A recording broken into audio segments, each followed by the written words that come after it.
ఈరోజు వాళ్ళు అధికారంలో లేకపోయినా still they are creating such belief that rowdyism will rule, criminality will rule. నేను మీకు ఇదే చెప్తున్నాను, ఈ గూండాలందరూ కూడా తొక్కి నార తీస్తాను, ఒక్కొక్కడికి చెప్తున్నాను. ఎందుకంటే నేను చాలా కాలం సహనం పెట్టాను, 2 సంవత్సరాలు మీ గురించి ఎప్పుడు మాట్లాడాల. మీరు రౌడీలాగా అవాకులు చవాకులు పేలితే మీకు చెప్తున్నా, మీకు నేను చాలా శాంతంగా ఉన్నా, మంచిగా ఉన్నా. మిమ్మల్ని ఒక మాట మాట్లాడను. మీరు రోడ్ల మీదకి వచ్చి సగటు మనుషులను ఇబ్బందులు పెట్టినా, ఇలాంటి రౌడీ మూకలు ఎవడైనా సరే, ఈరోజు కాకినాడ ఈ టౌన్ హాల్ సాక్షిగా చెప్తున్నా, మాకు భవిష్యత్తులో ఇలాంటి పార్టీ ఒకటి ఉంటుంది. మాకు చిన్న వయసులో మేము పొడి చేసినా మమ్మల్ని రక్షించే మాకు ఒక వ్యక్తి ఉన్నాడు అని మీరు ఎవరన్నా అనుకుంటే మిమ్మల్ని వాళ్ళు ఎవరూ రక్షించలేరు. కోర్టు కేసులు కానీ పోలీసుల చేతికి దొరికారా, we will make sure you will never ever again think that you would even to do such an act. మీరు ఆలోచించడానికి కూడా భయపడాలి. ఎందుకంటే నాకు వదిలేస్తే ఎలా అయిపోద్దంటే, బీహార్లో లల్లూ ప్రసాద్ యాదవ్ గారి గవర్నమెంట్ టైంలో ఒక ఐఏఎస్ ఆఫీసర్ భార్యని, ఇది రికార్డ్స్లో ఉంది అందుకని చెప్తున్నాను, సంవత్సరాల పాటు గుండాలు తీసుకెళ్ళిపోయాడు భర్త ముందు. It's known case. ఈరోజు కూర్చొని మాట్లాడుతున్నారు చూసారా, ఎస్సీ ఎస్టీ అట్రాసిటీ యాక్ట్ అని సంఘాలని. ఆ రోజు ఒకళ్ళు మాట్లాడాల, ఈజ్ దళిత ఆఫీసర్. సో ఇందులో మీకు ఏం చెప్తున్నానంటే, క్రిమినల్స్కి కులం ఉండదని చెప్తున్నాను. చాలామంది కన్వీనియంట్ పాలిటిక్స్ చేస్తారు. 12 ఏళ్ళ పాప వైలేట్ చేస్తే ఖమ్మంలో నన్ను తిట్టినంతగా కొంతమంది నాయకులు ఆ పాప విషయంలో ఒక్కటి నోరెత్తల. సెలెక్టివిజం, చాలా సెలెక్టివ్ రెస్పాన్స్. నేను అలా నేను అన్నిటికీ రెస్పాండ్ అవుతాను. ఇది నాకు నిజంగా మీ చేత చప్పట్లు కొట్టించుకోవాలను, లేదంటే మీ మన్నను సంపాదించాలని చెప్పట్లా. I feel this is my commitment for my nation. మీరు సీరియస్ చెప్తాను, మీరు కనుక రౌడీలను కనుక మీరు ఎంకరేజ్ చేశారా, గుండాల్ని కనుక మీరు వెనకేసుకొచ్చారా, ఈ దేశాన్ని ఎవడు బాగు చేయలేడు.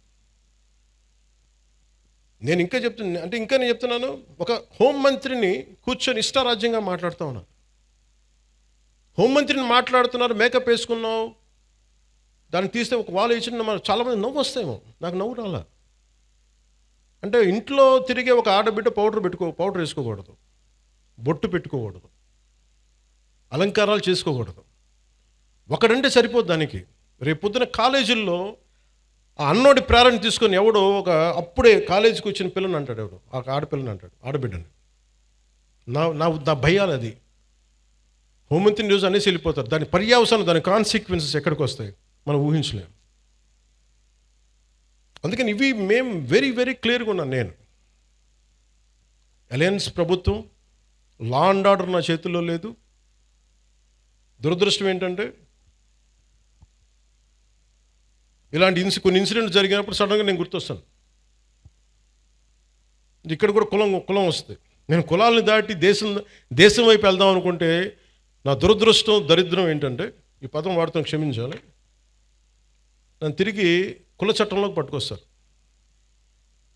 ఒక దేశాన్ని ప్రేమించేవాడు, అందరూ బాగుండాలని కోరుకునేవాడు, వ్యవస్థలో బలోపేతం కావాలని కోరుకునేవాడిని అందరూ కలిసి చివరిన కులం అనే ఒక చిన్న దాంట్లో ఇరికిస్తారు. కాదు, నన్ను బంధించలేరు. అది అందరూ అర్థం చేసుకోవాలి. అంటే అందుకే నేను లా అండ్ ఆర్డర్, నేను ఇప్పుడు దాకా ఎస్ఐటీగా నేను ఇప్పుడు మాట్లాడా, ఒకసారి పిఠాపురంలో మాట్లాడా. నేను ఈరోజు మళ్ళీ కాకినాడ వేదికగా చెప్తున్నా. I want entire Janasena party MLAs and MPs, entire Janasena party MPs and MLAs and ministers, raise your voice against any kind of law and order situations. బలంగా చెప్పండి. ఇది నేను కుటుంబ నాయకులందరికీ నేను చెప్పలేను కాబట్టి, అది నా పరిధిలో లేదు కాబట్టి నేను వారికి చెప్పట్లేదు. కానీ నా పార్టీ నాయకులందరికీ, నా పార్టీకి సంబంధించిన మంత్రివర్గానికి, ఎంపీలకి, ఎమ్మెల్సీలకి మీకు చెప్తున్నాను, నేను అన్నిసార్లు వెళ్ళి మాట్లాడను, మీరు మాట్లాడాలి. మీరు కూర్చోబెట్టి లా అండ్ ఆర్డర్ని మట్టుకు కూర్చోబెట్టి కులాలని రాజ్యంగా వాడుకుంటే మట్టుకు మీరు కామ్గా ఉంటే కుదరదు. నన్ను దయచేసి మీ అందరికీ చేతులెత్తి నమస్కరిస్తున్నా. కులానికి నన్ను దయచేసి పరిమితం చేయకండి. మీ అందరికి చేతులెత్తి దండం పెడుతున్నాను. ప్లీజ్ చేతులెత్తి దండం పెడుతున్నాను. దేశం బాగుండాలి, రాష్ట్రం బాగుండాలి, ప్రజలు బాగుండాలని కోరుకుంటే కూర్చోబెట్టి కులం కులం కులం అని చెప్పి ఎవడో క్రిమినల్ కులంలో కూర్చొని చేస్తే నన్ను ఏం చేయమంటారు? దానికి నేను బాధ్యత వహించాలా? దానికి ఒక 14 ఏళ్ళ ఒక ఆడబిడ్డను రేపు చేసిన వాడిని కూర్చోబెట్టి నేను వెనకేసుకు రావాలా? సిగ్గుండక్కర్లా? వెనకేసుకొస్తాం ఇలాంటి వాళ్ళని? కనిపించట్లేదు. This police case. ఆ కన్సర్న్ ఎస్ఐ మీద మనకి సిఐ మీద ఎవరిని వెళ్తాయి కేసులు. ఇలా మాట్లాడాలంటే ఆ చంపిన సదరు వ్యక్తులు కూడా అదే కులం వ్యక్తులను ఆడబిడ్డలను పాటు చేశారు వీళ్ళు. అవి కూడా మాట్లాడాలి కదా. ఎమ్మెల్సీ అనంతబాబు కూర్చోబెట్టి అతను కాపు కొలుస్తాడంట. అతను ఒక దళిత డ్రైవర్ని చంపేశాడు. ఎంత గొప్పగా డిక్కీలో పెట్టి ఇంట్లో అప్పచెప్పి వచ్చాడు. దాని గురించి ఎవరు మాట్లాడరు. అప్పుడు కులాలు రావు. ఒక రౌడీ ఎలిమెంట్ చచ్చిపోతే దానికి నన్ను లాగుతారు.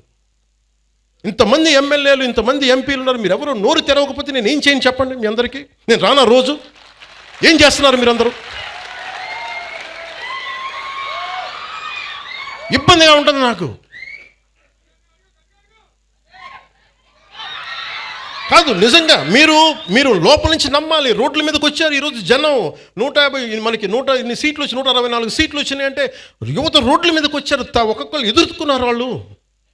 మీకు పౌరుషం లేకపోతే ఎట్లా? దయచేసి ఈ మాట అంటే ఆ కులం ఓట్లు పోతాయేమో, ఈ మాట అంటే ఆ కాపులు ఓట్లు పోతాయండి. ఎలా పోతాయండి కాపులు ఓట్లు? అంటే అలా కాదు. ఇప్పుడు కూర్చోబెట్టి ఎమ్మెల్సీ అనంతబాబు అనేవాడు కూర్చోబెట్టి మర్డర్ చేస్తే అది కాపులందరికీ చెడ్డ పేరా? మీరు చెప్పండి. మరి ఇలా కూర్చోబెట్టి ప్రతిదానికేనా అర్థం పర్థం లేకుండా కులం పట్టుకొస్తాడా? ఈ ఆంధ్రప్రదేశ్ కులం దరిద్రం వదిలితే తప్ప ఆంధ్రప్రదేశ్ బాగుపడదు. ఎంతకాలం పిల్లలు ఇక్కడ ఏమడుగుతున్నారు? భవిష్యత్తు అడుగుతున్నారు. మాకు ఉద్యోగాలు కావాలి, ఉపాధి అవకాశాలు కావాలంటే అవన్నీ ఆలోచించడం వదిలేశారు. ఆ కులం ఓట్లు, ఆ కులం ఎందుకు ఓట్లు పోతాయి? ఏ కులపు ఓట్లను ఎందుకు పోతాయి? మీరు సవ్యంగా పనిచేస్తే మనందరం ఓట్లు ఎందుకు పోతాయి? లా అండ్ ఆర్డర్ని కాపాడితే ఓట్లు పోతాయా? ఇదే చెప్పండి. మీ గొంతు తెలియాలి వీళ్ళకి. మీరు అందుకే నేను కూర్చోబెట్టి అలా కాదు, మీకు కూర్చోబెట్టి భయపడతా ఉంటే ఎవడు పని చేయగలరు ఈ దేశంలో? నేను అంటే ఒక క్రిమినల్ యాక్ట్ జరిగినప్పుడు మనం ఏం చేయాలి? ఆ దుర్మార్గుడు ఎవడో చేసే పర్పెట్రేటర్ ఎవడో, విక్టిమ్ ఎవరో. విక్టిమ్కి హక్కులు ఉండవా ఈ దేశంలో? ఒక మానభంగానికి గురైన ఆడబిడ్డకి హక్కులు ఉండవా? అంటే మానభంగం చేసినోడికి హక్కులా ఈ దేశంలో? మానభంగానికి గురి కాబడ్డ హక్కులు ఉండవా? ఒక నిర్భయకు హక్కులు లేవా? అంటే నిర్భయ లాంటి 100 ఇన్సిడెంట్లు జరిగితే తప్ప మాట్లాడరు ఈ దేశంలో. ఒక ఆడబిడ్డను కూర్చోబెట్టి రోడ్డు మీద వెళ్తుంటే ఇలా చేయి పట్టుకుని లాగి చంప మీద కొట్టే సమాజం కాదా ఇది? కొట్టాలి. అప్పుడు కానీ మీకు ఇలాంటి ఇన్సిడెంట్ జరగవు. మీరు భయపడతా కూర్చుంటే మేము మాకు సంబంధం లేదంటే ఎవరు రారు. మీరు ఎదుర్కోండి, బలంగా నిలబడండి, గొంతు ఎత్తండి. ఏ క్రిమినల్ ఎవడు గొంతు ఎత్తడానికి భయపడతాడు? ఎందుకంటే నాలాంటి వాళ్ళు మేము తెగించున్నాం ఇక్కడ ఈ నేల కోసం. అందుకని నేను చెప్తాను, మీరు you have to stand out sir. మీ అందరూ కూడా పదే చెప్తున్నాను సార్, మీ అందరికీ కూడా. రోడ్ల మీద simple civil dispute I want tell, మీ అందరికీ చెప్తున్నా. పెద్ద పెంకి అనే గ్రామం ఉంది, మనం ఏమైనా ఇంటర్వ్యూలో కూడా చెప్పారు. మధ్యలో ఒక గ్రామం, ఒక 3000 ఇళ్ళు, మధ్యలో ఎస్సీ కులస్తులు ఉంటారు, ఆ చుట్టుపక్కలేమో బీసీ కులస్తులు, ఆ చుట్టుపక్కల మిగతా కులస్తులు ఉంటారు. ఎవరి కాళ్ళు గోడలు కట్టేసుకున్నారు. మీ మురుగు నీరు మా దగ్గరికి రాకూడదు, మీ నీరు మా దగ్గరికి రాకూడదు అని పెట్టేసుకుని ఫైనలీ ఒక సోషల్ కాన్ఫ్లిక్ట్ అయిపోయింది. దాన్ని ఎలాగైనా చేయాలి. నేను ఒక టిపికల్ రాజకీయ నాయకుని అయితే, మీరు ఎస్సీలని మీరు దూరం చేశారని బీసీలను అనాలి, బీసీలనేమో మీరు చెప్పి ఓసీలను అనాలి. నేను అవన్నీ ఏం చేయలే. It's a simple violation. అది పంచాయతీ చేసిన తప్పులు ఇవి. మీరు పంచాయతీలు కట్టినప్పుడు, మీరు లేఅవుట్స్ వేసినప్పుడు మీరు మురుగునీరు సౌకర్యాలు కల్పించాల. రోడ్ల మీదకి ఎన్క్రోచ్మెంట్ జరిగినాయి. విజయనగరం కలెక్టర్ గారితో కూర్చోబెట్టి it took me 2 months to break it and to find a solution. నేను కాస్ట్ గొడవలు పెట్టలా, కుల గొడవలు పెట్టలా, కులాల గురించి మాట్లాడాలా. It is simply administrative issue. అలాగే ఒకడు కూర్చోబెట్టి ఒక ఆడబిడ్డను చేస్తే వాడు ఏ కులం అయితే నాకెందుకంట? వాడి శిక్ష పడాలా లేదా? పడాలి కదా. మరి శిక్ష శిక్ష ఎలా పడాలి? As per the norms of constitution, as per the law. Violation ఎందుకు చేస్తారు? ఎక్స్ట్రా జ్యుడిషియల్ సిచ్యువేషన్స్ ఎందుకు వస్తాయంటే మనం ఎవ్వరం కూడా దానికి స్పందించకపోతే. రాజకీయ నాయకులు కొంతమంది వచ్చి ఈ బిడ్డకి ఇలా అయిపోయింది, ఆ కుల బిడ్డకి అయిపోయింది అంటే మిగతా వాళ్ళు మనుషులు గారా? ఇదే దిశ కేసులో ఇదే పెద్ద మనిషి అసెంబ్లీలో కూర్చొని చాలా కరెక్ట్గా చేశారని తెలంగాణ ప్రభుత్వం ఈ పెద్ద మనిషి ఎంకరేజ్ చేస్తాడు, మళ్ళీ చప్పట్లు కొడతాడు. మళ్ళీ అదే పెద్ద మనిషి ఎంత హిపోక్రసీ అంటే మళ్ళీ ఇక్కడికి వచ్చి మళ్ళీ కులం కూడా లేవెత్తాడు. సవాళ్ళు వేస్తే కానీ వాళ్ళకి సంతోషం రాదు, అది సమస్య. అంటే మీరు ఇది ఎందుకు చెప్తా అంటే మనం ఏదో ఒక పంచ్ డైలాగ్ వేయటానికి కాదు. నేను అంటుంది ఏంటంటే మీరు క్రిమినాలిటీ అమ్మ ఇక్కడ ఇంతమంది ఆడపిల్లలు ఉన్నారు, మీరు మహిళలు ఉన్నారు, మీ బిడ్డల భవిష్యత్తును మీరు చాలా జాగ్రత్తగా పెట్టుకోవాలమ్మా. మీరు క్రిమినల్స్ని మటుకు అట్ బే పెట్టాలి, దూరం పెట్టాలి. మీరు దూరం పెట్టాలంటే మీ చుట్టుపక్కల కాలనీలో జరుగుతున్న దానికి మీరు ఎదుర్కోకపోతే సిటిజన్ కౌన్సిల్ పెట్టుకొని, సిటిజన్ కౌన్సిల్ అంటే వెరీ సింపుల్. మీ వీధిలో ఉండే ఒక 30 మంది 40 మంది ఒక గ్రూప్ కండి, వాట్సాప్ గ్రూప్. అలాంటి వాట్సాప్ గ్రూప్ ప్రతి సందులో ఒకటి మొదలు పెడితే మీ మొత్తం ఆ కాలనీకో దీనికో అన్నీ కలిపి ఒక కనీసం 1000 ఓట్లు, 1000 మంది తయారవుతారు. 1000 మంది రావగానే any typical politician will think of 1000 votes. అట్లా దానికన్నా స్పందిస్తారు. కోపం రాకపోవచ్చు పొలిటీషియన్స్కి అందరికీ, కనీసం 1000 ఓట్లు పోతాయేమో ఆ కాలనీలో, మనకి రావేమో, మనకి ఆ భానుగుడి జంక్షన్ ఓట్లు రావేమో అని చెప్పి కొంచెం చేస్తారు. అట్లీస్ట్ దాని ఉద్దేశం పెట్టుకో. సో అందుకే నాకు ఇది ఎందుకు చెప్తున్నానంటే law and order, let us be very clear, we won't spare anybody. అలాగే ఈ వైసీపీ రౌడీ మొక్క కూడా చెప్తున్నా, మీరు ఇలాంటి ఎన్ని పిచ్చి వేషాలు వేసినా రేపు నుంచి నన్ను తిడతారు, నాకు ఓకే.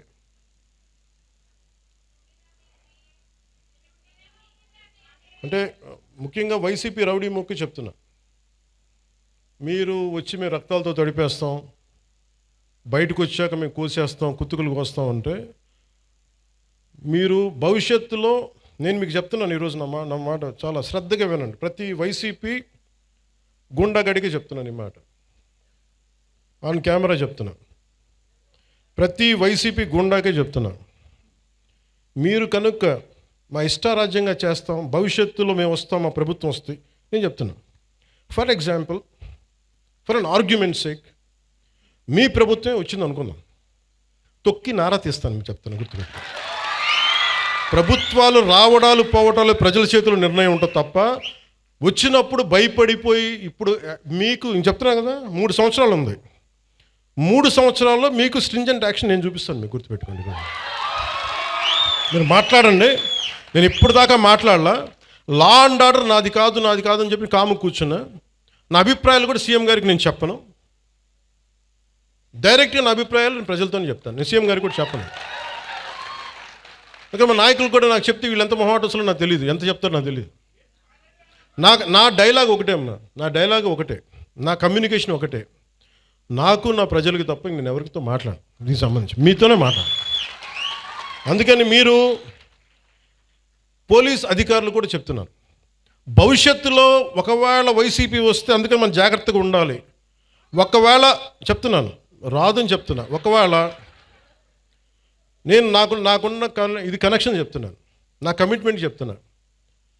మీరు వెనకేసుకొచ్చారు గూండాల్ని అంటే ఐ విల్ మేక్ షూర్ నేను గుర్తుపెట్టుకుంటాను, మిమ్మల్ని గుర్తుపెట్టుకుని. నేను వ్యక్తిగతంగా గుర్తుపెట్టుకోను. నేను ఎస్పీ గారిని, ప్రీవియస్ కలెక్టర్ గారిని కూడా అడగండి, not even once I have call them, ఫలాంది చెయ్యండి చెయ్యొద్దు ఏం చెప్పలా, do the duty what is needful there, అంతకుమించి ఒక్క మాట చెప్పలా. అందుకే చెప్తున్నాను, భవిష్యత్తు రాష్ట్రంలో ఉన్న పోలీసు ఉన్నతాధికారులు ఎవరు, గతంలో మేము వైసీపీకి పనిచేసాం కాబట్టి మా లాయల్టీస్ అక్కడ ఉంటాయి అని మీరు ఎవరైనా ఫీల్ అయితే మిమ్మల్ని నేను ప్రత్యేకించి దృష్టి పెడతాను మీ మీద. అది మీరు ఏ స్థాయి అధికారులు, ఎందుకంటే నాకు వ్యవస్థల్ని నిర్వీర్యం చేసే ఈ రోజున దౌర్భాగ్యపు స్థితి పట్టుకొచ్చారు అందరూ కలిపి. గౌసన్ ఆయన వ్యక్తికి జరుగుతుంటే ఒక ఎస్ఐ స్టేషన్ హౌస్ ఆఫీసర్ చేయాల్సిన పని ఎస్పీ దగ్గరికి వచ్చింది, డిప్యూటీ సీఎం దాకా వచ్చిందంటే it's a failure of institution. వ్యవస్థ తాలూకు ఫెయిల్యూర్ అది. అలాంటి జరగకుండా ఉండాలి అంటే మటుకు నేను ఖచ్చితంగా ఉండదలుచుకున్నాను. నాకు మా పార్టీలో నాయకులు ఎలా ఉంటారో కూడా నాకు తెలియదు. నేనైతే ఇలా ఉంటాను. మా వాళ్ళు ఎంత ధైర్యం తెచ్చుకొని నిలబడతారో నాకు తెలియదు. అది వాళ్ళ చేతిలో ఉంది, నా చేతిలో లేదు. నేను మటుకు మీరు నా జన సైనికులు కానీ, నా వీర మహిళలు కానీ, నాకున్న నిలబడ్డ జనసేన నాయకులు కానీ నాకు మీరు ధైర్యంగా నిలబడ్డారు. నేను మీకోసం ధైర్యంగా నిలబడతాను. రాష్ట్రం కోసం, ప్రజల కోసం, సగటు మనిషి కోసం. జై హింద్. సో